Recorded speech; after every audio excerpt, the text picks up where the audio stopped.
What is good, yo? I'm sorry, it might be a little dark in here. I know the lighting's not so good from my window right now because it's not that light, but don't worry about that. Don't worry about that because you can hear my voice, and that's the most important thing. So, today we're going to be talking about Classroom of the Elite, episode 4, season 2. And this episode, you know, I keep saying it keeps getting better and better every episode from 1, 2, 3, and 4. I'm saying it again, it got even better. This episode, even though it felt so quick, yeah, I'm not mad because this episode was. Let's just dive straight into it. So, we all split this up into 3 parts. So the first part I'm talking about here is AnimeK and I always forget her name, Karizuwa. And obviously, right, as you see from the last episode, she was getting bullied. That guy tried going up, AnimeK stopped him, and then eventually, he can't take it. I don't blame him because he doesn't think like AnimeK, so he can't see what AnimeK is trying to do. So obviously he goes up, starts the bullying, they all walk away, so on, so on. And then what AnimeK does, he sends a message to the girl, gets her down to this place on where it is, and and lo and behold, the girls show up again, and this time they've got the girl that, the mystery girl that she's supposedly pushed, and they're there bullying her, smack her in the face, grabbing her hair again, all that. You see all that, right? Same thing as last time, right?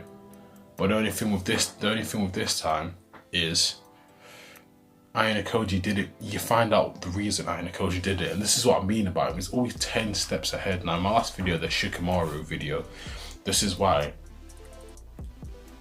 AnimeK would win in a battle between these two, because if you see, he doesn't mind letting people get hurt to then use it to his advantage to win. You see what he's doing? And I understand what he was trying to do. I thought he was doing this. I didn't, not from me necessarily last episode, but I kind of got the gist of what he was trying to do. Not obviously I didn't fully know, come out like, I knew what AnimeK was trying to do, but I kind of got like a grasp of what he was trying to do. And basically, if just by he didn't even need to explain it, but he didn't even really need to explain it, but you get what he was trying to do. One, he's trying to let it get bullied again, let it get bullied to the max, yeah. So push her to a peak of like loneliness, and because the easiest people to manipulate, right, are people that want help or need help or are getting bullied or are on their own and have no one to help them. So by him doing that, it presents him as like, it makes him seem like a more nicer guy than he actually is. But really, all he's doing it to his advantage. As you see when he's speaking in his head, he's basically saying, she can help me unify the class, and that's what he wants. He wants Class D to be unified, to then get them to be stronger, to then obviously elevate them to Class A. So that's what he does. That's why he lets her get bullied. He comes and helps her. That's why he even records it for her and goes, use this every time they bully you again, because now she's gonna see him the same way she saw Hirota. She's gonna see him in that same way, but even better. And I don't want to spoil anything, but no, I'm not going to mention anything from the manga because I've seen a couple of stuff about it from the manga. But AnimeK just shows how smart he is, the way he can just manipulate people and the way he can just use people to his advantage. It's just smart. It's just smart. His plan was just too good. And look, and I'm really excited for these next couple of episodes because we're gonna see how this plays out.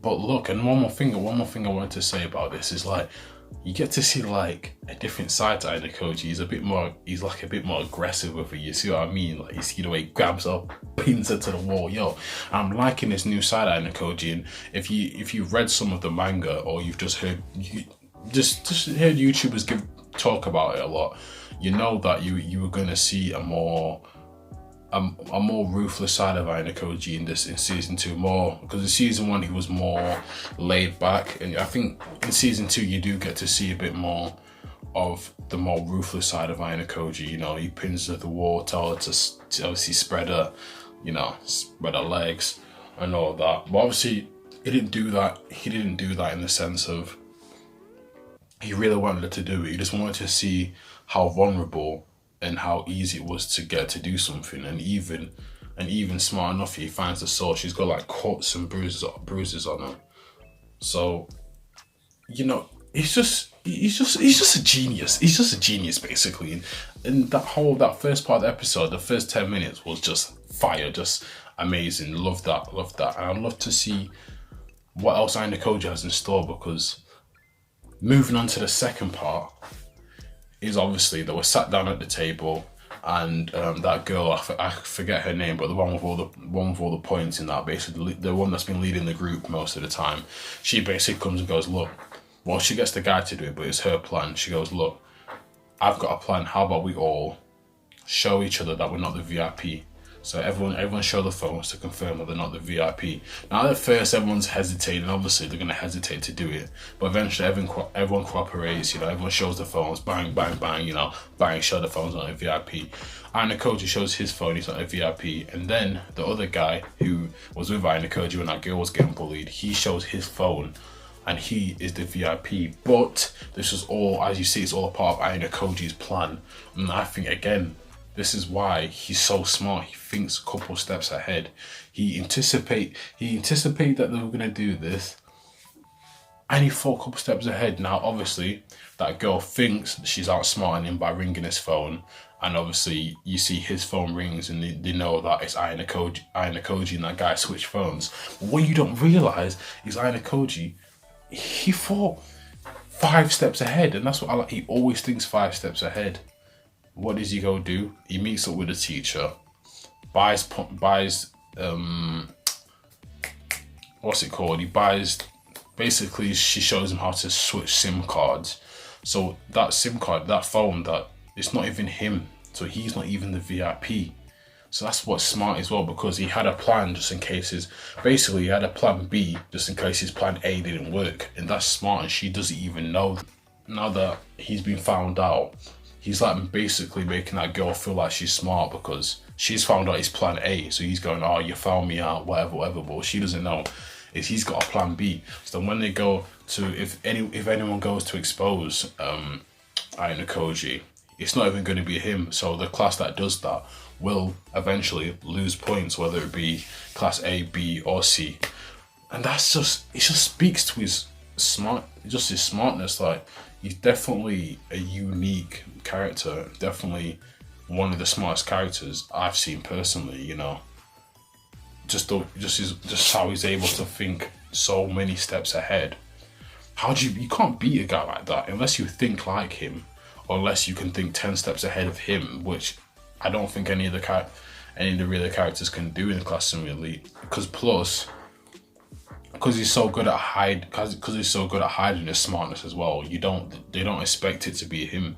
So that's why if he thinks of a plan, he'll always give the credit to someone else, because he doesn't want. Because if people knew he was smart, people would be more cautious around him. But because they think he's just some quiet kid. That's how he's so good at manipulating, and his plans work so well because no one knows it's him. He'll just help everyone out, but he doesn't care about getting the credit, and that's what makes him so dangerous. People that care about getting the credit would lose to a guy like him because he doesn't care. As long as he wins, that's all that matters to him. So you can't really beat a guy like that. But last but not least, that guy from Class C, yeah. As you see from the results, Class C got the most points. Now, as you see, he was not bluffing about knowing the VIPs. And that guy's another guy you need to watch out for as well, because he's very sly. And he doesn't mind using people either to get what he wants. He's not as smart as AnimeK, but he will use the same type of tactics. He will use the same type of underhanded tactics to get what he wants, and all he cares about is winning as well. The difference between him and AnimeK is he brags too much and he boasts too much, so that I think that would be a downfall of him personally. But obviously, as you see, Class C got the most points, and obviously we'll probably find out soon enough how he knew all the VIPs and whatnot. But look, like, comment, subscribe, share the video, tell me what you thought about this episode. Now look, I think I broke it down pretty well, and look, just outright, AnimeK is just one of the smartest anime characters just ever. You gotta put them up there. Now I'm excited for next week. Look out for the Rent a Girlfriend review as well, because it might be out either before or after this. I don't know when this will be probably posted. I'm recording this on Sunday right now, so this will probably be posted next week. But look out for that. Share this video. Thank you for watching. This has been AnimeK. Peace.